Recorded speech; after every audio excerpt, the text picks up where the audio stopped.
కడాయిలో కొంచెం ఆయిల్ వేసుకొని బిర్యానీ స్పైసెస్, ఉల్లిపాయ ముక్కలు, అల్లం వెల్లుల్లి పేస్ట్ ఇదంతా మనం బాగా ఫ్రై చేసుకున్న తర్వాత మ్యారినేట్ చేసుకున్న చికెన్ ఇందులో వేసుకోవాలి. చికెన్ కి ఉప్పు, కారం, చికెన్ మసాలా పౌడర్, కొంచెం ఆయిల్ వేసుకొని ఒక 15 నిమిషాలు మ్యారినేట్ చేసుకున్నాను.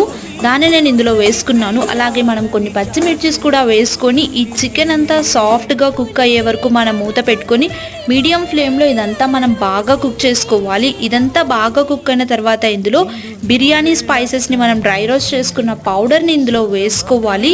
టేస్ట్ అయితే చాలా చాలా బాగుంటుంది. వైట్ రైస్లోకి తినచ్చు, పులావ్లోకి తినచ్చు, రోటీస్లోకి తినచ్చు, డైరెక్ట్గా కూడా అలానే తినేయచ్చు. టేస్ట్ అయితే చాలా బాగుంటుంది. అందరూ తప్పకుండా ట్రై చేయండి.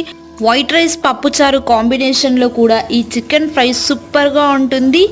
ఛానల్ని సబ్స్క్రైబ్ చేసుకుని వాళ్ళు వెంటనే సబ్స్క్రైబ్ చేసేసుకోండి. ఈ రెసిపీ నచ్చినట్టయితే మీరు కూడా ట్రై చేయండి.